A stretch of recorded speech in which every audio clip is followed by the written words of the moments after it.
আসসালামু আলাইকুম, সবাইকে শুভেচ্ছা জানাচ্ছি। মাসুম মাহবুব। দর্শক দেখছেন ওপেন দ্য ইউটিউব চ্যানেল এবং মাসুম মাহবুব ফেসবুক পেজ। আজকে জানাবো আপনাদের মধ্যপ্রাচ্যের শেষ খবর এবং ইসরায়েল হামাসের মধ্যে যুদ্ধবিরতির প্রসঙ্গে জানাবো সিরিয়ার সর্বশেষ আপডেট। দর্শক, যুদ্ধবিরতির যে আলোচনা চলছে সেটি এখনও চলছে।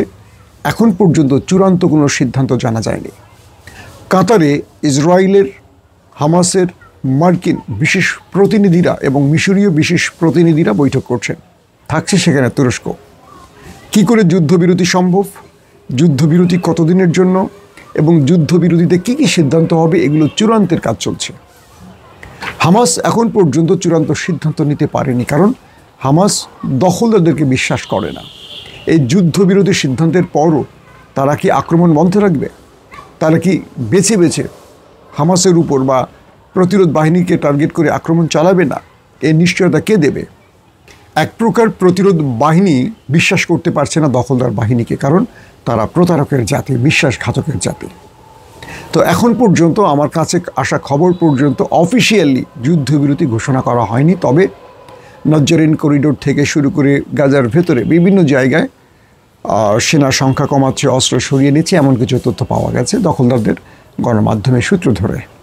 দর্শক, দ্বিতীয় যে বিষয়টি সেটি হলো তুরস্ক সিরিয়াতে আসলে কী করছে। অনেকেই জানতে চেয়েছেন যে সিরিয়ার সর্বশেষ আপডেট কি। সিরিয়ার জোরানি বাহিনী রাষ্ট্র সংস্কারের কাজ করছে। বাংলাদেশের মতো না যে 5 মাস পরে বা 3 মাস পরে নির্বাচন দেন, এমন কোনো দাবি উঠছে। সেখানে সিরিয়ানবাসীরা চাইছেন, যেহেতু একটা দীর্ঘ সময় এই দেশটিতে গৃহযুদ্ধ চলেছে, এই দেশটি এখন সংস্কার প্রয়োজন। এই দেশের ভেতরে একটা স্বাভাবিক পরিস্থিতি দরকার। অর্থনীতিকে আবারও সচল করার একটা প্রক্রিয়া খুবই জরুরি। তো এভাবেই সিরিয়াটা এখন প্রস্তুতি নিচ্ছে এবং নতুন অন্তর্বর্তীকালীন সরকার বসেছে, তারা সিরিয়াকে স্বাভাবিক করার জন্য চেষ্টা চালিয়ে যাচ্ছে। অন্যদিকে ইসরায়েল আমেরিকার মদদে পিকেকে সন্ত্রাসীরা তারা বারবারই মাথা চাড়া দেবার চেষ্টা করছে। তুরস্ক তাদেরকে একেবারে বোতলবন্দি করে ফেলেছে। কীরকম? পিকেকে বা এক কথায় এই কুর্দি সন্ত্রাসীদের আমেরিকা বা ইসরায়েল বা পশ্চিমারা মদদ দিয়ে তারা সিরিয়া এবং তুরস্কের বিরুদ্ধে দাঁড় করাতে চাইছে এবং তাদেরকে হিউজ অস্ত্র দিয়ে তুরস্কের সাথে লড়াই করাচ্ছে। যখন জোরানি বাহিনী সিরিয়ার পুনর্দখল করলেন, তখন এই কুর্দিস্ট সন্ত্রাসী সংগঠনগুলো, সশস্ত্র সংগঠনগুলো, তারা প্রায় 40% অঞ্চল তাদের দখলে রেখেছিল। এরপর তুরস্ক তাদের উপর অ্যাটাক পরিচালনা করে। প্রথমে তুরস্ক তাদের কিছু শর্ত দিয়ে দেয় যে তোমরা সিরিয়ার সরকারকে মেনে নাও, এক পতাকার তলে আসো, অস্ত্র সমর্পণ করো। কিন্তু আমেরিকার মদদে আমরা দেখেছিলাম যে এই সশস্ত্র বাহিনীগুলো তারা তুরস্কের এই আহ্বানে সাড়া দেয়নি। এরপর জোলানি বাহিনীকে সঙ্গে নিয়ে তুরস্কের ড্রোন তাদের উপর অ্যাটাক চালায়। এভাবে প্রায় 20 থেকে 25% অঞ্চল তারা তুর্কি বাহিনী সিরিয়ার যারা এখন মূল বৈধ সরকার তাদের হাতে তুলে দেয়। এরপর আমেরিকা একাধিকবার তুরস্কের সাথে বৈঠক করে, আলোচনা করে, কিন্তু আমেরিকার কোনো দাবি বা কোনো আহ্বানে সাড়া দেয় না তুরস্ক বলে তার সীমান্তের কাছে কোনোভাবেই একটা সশস্ত্র সংগঠনকে তারা বৈধতা দেবে না।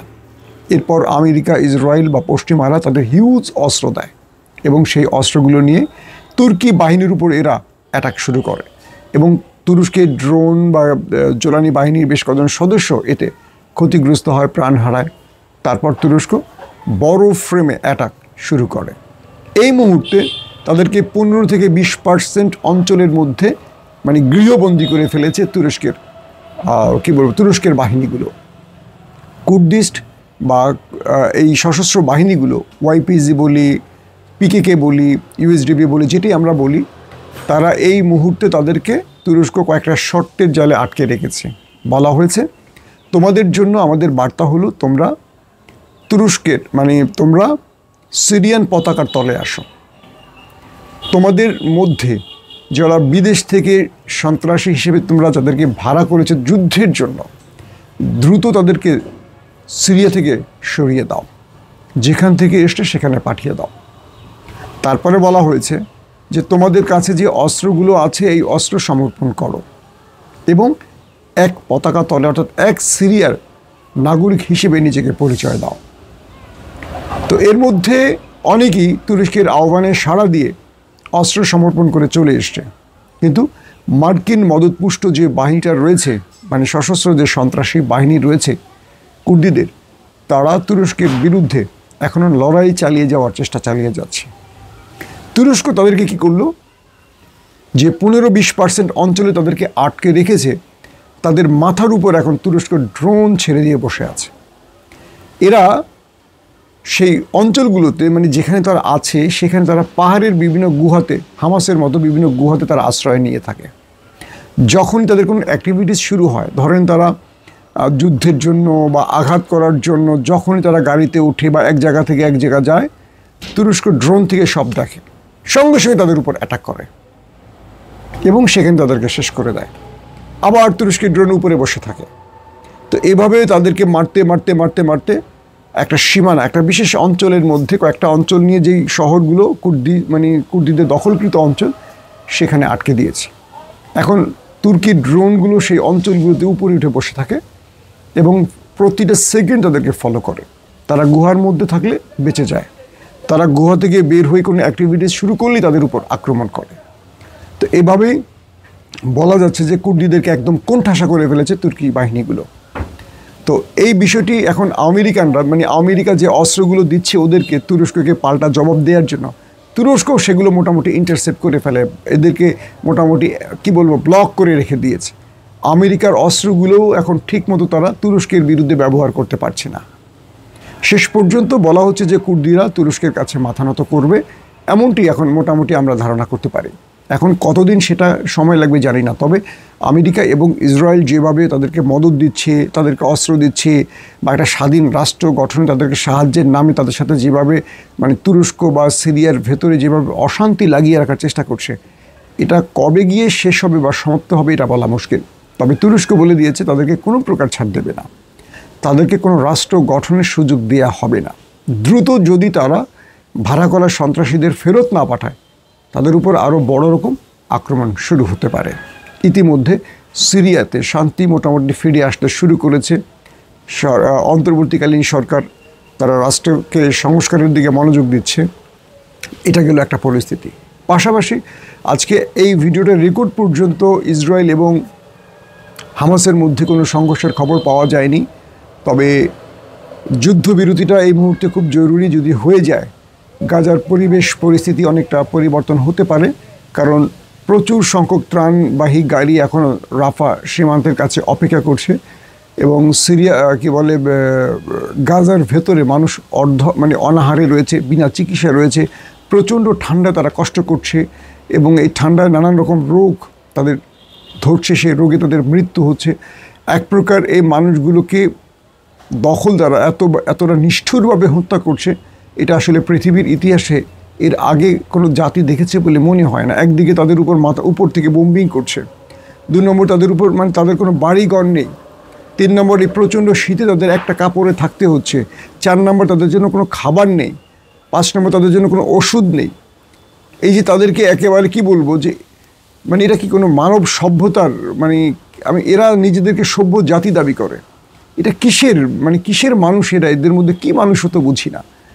তো যদি আজকের মধ্যে যুদ্ধবিরতিটা হয়ে যায় আজকে এবং কালকের মধ্যে, তখন এই ত্রাণবাহী গাড়িগুলো ঢুকতে পারবে গাজার ভেতরে। আশা করা যায় তখন খাদ্য বা তাদের আশ্রয়, গরম কাপড় এগুলো পৌঁছে যাবে। এই জন্য পুরো পৃথিবীর নজর এখন এই যুদ্ধবিরতির দিকে।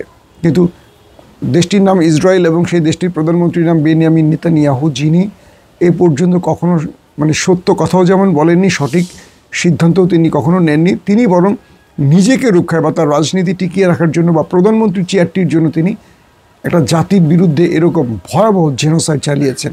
এটা স্বয়ং দখলদারদের গণমাধ্যম, তাদের জনগণরাই বলছেন। এখন ডোনাল্ড ট্রাম্প যে কথাটি বলেছেন 20 তারিখের মধ্যে যুদ্ধ বন্ধ করতে হবে, তো এই যুদ্ধ বন্ধ করতে হবে এই নির্দেশনার আলোকেই ইসরায়েল তারা কিছু খসড়া চুক্তি যুদ্ধবিরতি কিছু খসড়া তৈরি করেছে।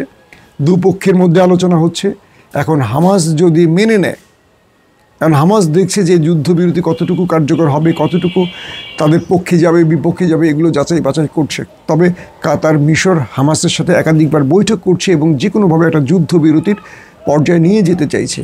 এই সময়টা যুদ্ধবিরতি খুবই প্রয়োজন। আর যেহেতু ডোনাল্ড ট্রাম্প যুদ্ধ চাইছেন না, এটা নিঃসন্দেহে বন্ধ করতে হবে, আজকে হোক আর কালকে হোক। কারণ ডোনাল্ড ট্রাম্প জানিয়ে দিয়েছেন এরপর ইসরায়েলকে আমরা আর কোনো অস্ত্র দেব না, আর যদি অস্ত্র নিতে হয় নগদ টাকা দিয়ে নিতে হবে।